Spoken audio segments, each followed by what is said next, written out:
Welcome back to the Midweek Update.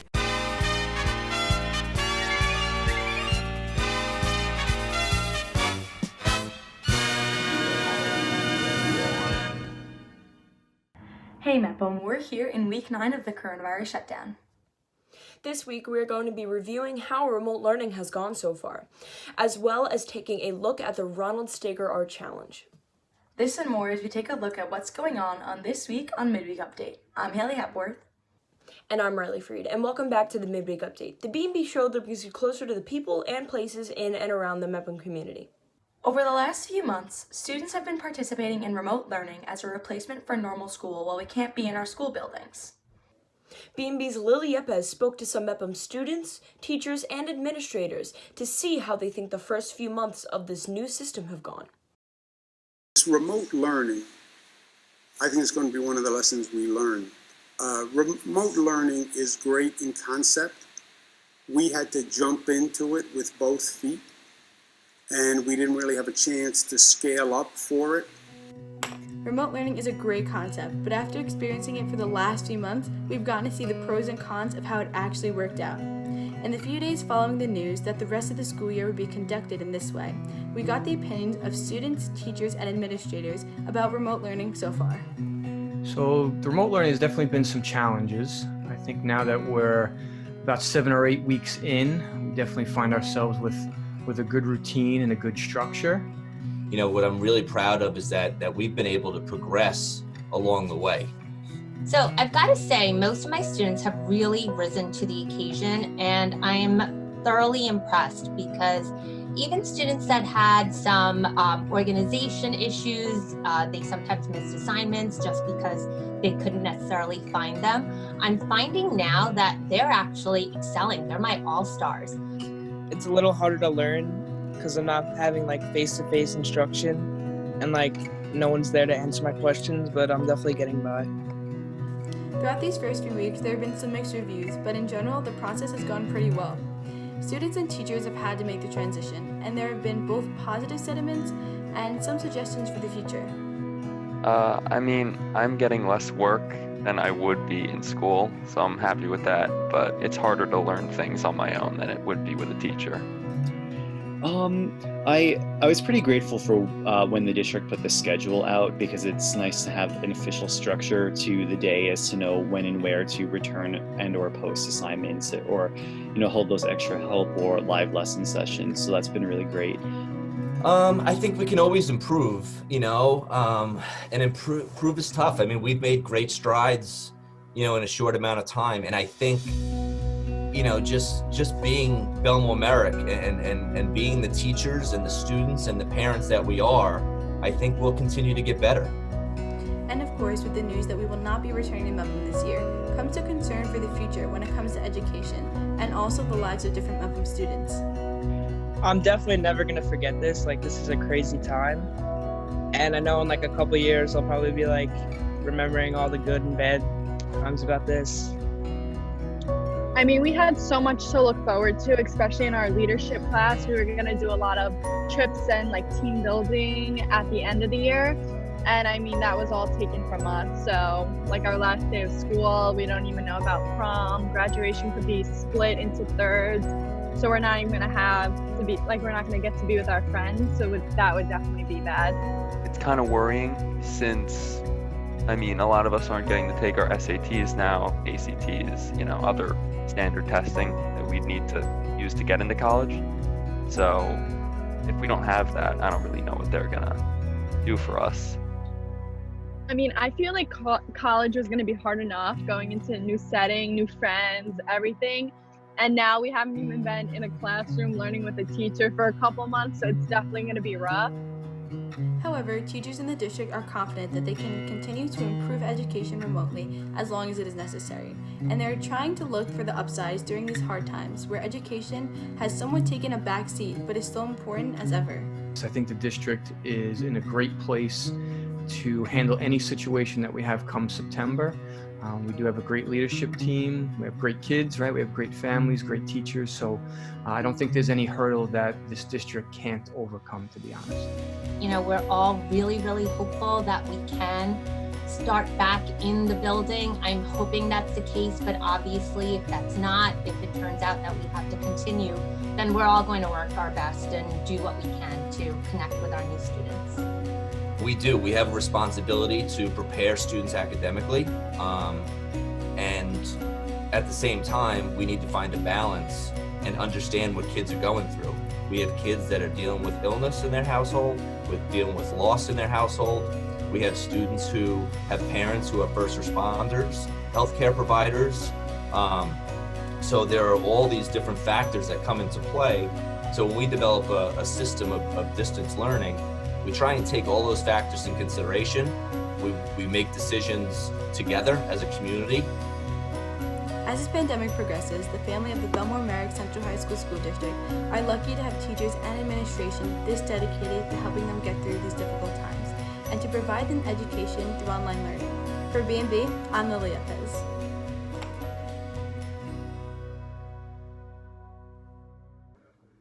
Thanks, Lily. As much as remote learning has been going well so far, I wish we could be back in normal school. It's unfortunate to see that the shutdown happened when it did. You and the Kickline team had just come back from winning a national championship in Florida. Yeah, it seemed pretty sudden. We didn't really have much time to celebrate before school shut down. Well, B&B's Rocco Law got an inside look at how coming back from their trip and having the pandemic begin almost immediately afterwards affected the Kickline team. The 2020 Mepham Pirates did something no other Mepham team has ever done. Win a national championship. And then, the unimaginable occurred. There will be no opening of any school in the state for the remainder of the academic calendar year. Take a look at this LA freeway during rush hour yesterday. Virtually empty compared to what it's usually like in New York's Grand Central Terminal. Normally the busy gateway to the city is almost empty during this new era. Well, I'm thankful that we got to go, and I'm thankful that because when we were coming back, all the trips started to get canceled. So I'm thankful that we got to go and that we got to win, and so I know we'll get a celebration eventually. The journey to the national title had been over a decade in the making. The program was strong when I took it over. I actually coached for the first 4 years with Miss Geller. And when we took the program over, the program had a strong reputation for winning, about 2 Long Island championships in 2 different categories a year. And they had a really strong presence on the island, but had never actually gone to a national championship. So it was definitely emotionally draining, and there's videos of us. We were interviewed by Varsity TV after we performed in finals. I'm just really proud of us because our coach really implemented into our brains that being in first place doesn't mean that you're going to stay in first place, and I felt we really took that into consideration, and on that floor we really just gave it everything that we had. We left everything on that floor. There was nothing left. I never really understood this, but Miss Dennis always said, and our choreographers always said to us, that winning isn't everything, and that the performance always impacts you more than winning. I think that the difference between this team though and the 11 before that I've coached is that this team meshed really well together, and they understood that in order to be successful and to really reach that goal of winning nationals, they had to put aside the me for the we. For 7 months, the Pirates trained, performed, and competed across the New York area, waiting for their shot at the 2020 Nationals. We come so far since the summer, and it was a dream come true when they called Mepham, and everyone was on the dance, and it was just unbelievable that we actually won. And I knew we could do it, and we actually did. I was really proud of my team. They've worked so hard year after year, and to see them win that championship was outstanding. I was standing alongside all the parents, and once their name was announced, the energy was beyond tremendous. It's just absolutely unbelievable. And as a principal, I think I felt like a proud dad, brother, uncle, you name it. I was so impressed, and they won with so much grace, with so much poise, and I couldn't even be more proud. The celebration may have been deferred, but the moment will live on in the memories of all who were there and of all who have worked so hard for that moment. For BMB, I'm Rocco Law.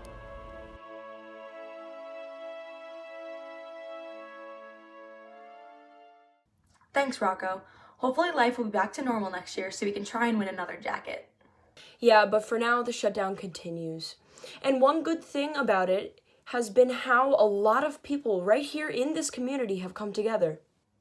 Two of those people are the owners of McBride's in Bellmore and the Big Cheese food truck. B&B's Lorrie DellaCroce explored how these two business owners have been making a difference during these tough times. As time goes by, more and more businesses are jumping in to help the community. For over a month, Bellmore's very own McBride's partnered up with the Big Cheese food truck, and they've been working together to provide meals for our frontline heroes, as well as people who cannot afford it. Krista is very involved with the community, so it's no surprise that she jumped in to help during these times. She has been working with the World Central Kitchen Organization, where she cooks and delivers over 1,000 meals a day. She is also devoted to cooking only healthy meals that include ingredients like grilled chicken, rice, and all different types of vegetables. Aiden, the owner of McBride's, has known Krista for years and thought he'd help provide a proper kitchen for her to be able to produce the food she needs, since he can't exactly use his restaurant to the fullest. My business is more based on the sale of alcohol, and with this pandemic, obviously, there's nobody coming to the bars anymore. So if I had the opportunity to put my kitchen to use, I mean, I have a kitchen. Why not let Christina use it and help feed the people who can't afford to be fed? The chefs cook during the day as well as straight through the night, preparing meals into individual containers. We have 2 people in the kitchen at one time, and we have 2 preppers in the prep station, which is separate to the kitchen, and working in shifts range from 4 to 7 hours, and then there's a shift change, and then you have 2 new people. So it's the same 8 people making the food constantly. She then transports them into her truck, which she recently rented just for this purpose. They then are taken to the World Central Kitchen facility, where they then deliver the food to other places in need. Krista has always been a helper in life, and this gave her an opportunity to help people who really need it. It may be hard to see the impact her work has had, but she knows deep down there are many people who are extremely appreciative for her help. Because we live in Bellmore, like you'd like to think that everybody here makes enough money to have, 1 or 2 cars in a family, if not more, that we all pay the mortgages and all, but I know that that's not the case. But you don't see it. You know what I'm saying? You don't see the lines waiting for food. You don't see that. The Big Cheese and her crew are continuing their efforts for as long as they can, working overtime to put together the most efficient yet never-ending process to help the people in need. From B&B, I'm Lorrie DellaCroce. Thanks, Lorrie. It's cool to see how people have been trying to help out throughout this pandemic. And speaking of helping out, Haley, you recently got to take a look at the Ronald Steger Art Challenge, right? Yeah, during this shutdown, an important way to help out is to try to keep spirits high, which is exactly what Ronald Steger is trying to do with his art challenge. Let's take a look at how former Kennedy High School student is keeping people occupied while they are stuck at home. During this shutdown, people have had a lot of time on their hands to learn new skills. Many people have made challenges themselves artistically and creatively with a brand new art challenge. From having a lot of friends and being very involved in helping run the Alumni Association for John F. Kennedy High School in Bellmore, I speak to an awful lot of people. And unfortunately, an awful lot of people are home being depressed. So I decided I wanted to have some fun, and I wanted other people to have some fun. So I've been holding contests and doing fun sort of things over the last couple of weeks. So the first thing that I started doing was I started contacting people and posting on Facebook and asking if you're an artist, if you're a photographer, if you have a watercolor, if you have a painting, if you have a sketch, if you have a photograph, and you'd like to enter the contest, what's going to happen is we're going to have everybody enter the contest. The deadline is now been moved up to May 15th. And I'm looking for anything that's historic or a scene or a building in Nassau or Suffolk County on Long Island. So people have gotten together and they've submitted some of their artwork and their drawings and their photography. And the winner, what we're going to do is Ron Steiger, Real Estate Workhorse, is going to present a scholarship to one of the students at John F. Kennedy High School on behalf of the name of the winner of this art contest. Many people have learned a lot from this challenge and enjoyed participating in it. I'm entering the art challenge for many reasons. First of all, I thought about the question and said it was for the folks who really lived in Merrick a long time ago and understood the history and freedom that we had as children growing up in a place 60 years ago. There was a shopping center, but we had memories growing up. And I said, why not? To explore wonderful memories that took place in a beautiful, peaceful area. And the people today should really know a little bit about the history prior, because there was good times, hard times, but we were a family, and we continue being a family today. We wish all of the contestants the best of luck in participating in the challenges. And for B&B, I'm Haley Hepworth. Thanks, Haley. It's great to see activities like that giving people something to do at home. Yeah, and if you want another fun thing to do, you can watch B&B's second game show on our YouTube channel. Yeah, that was a great night.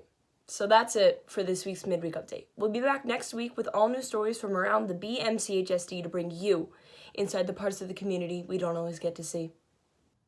Until then, I'm Haley Hepworth. And I'm Riley Frieda, and we'll see you next midweek.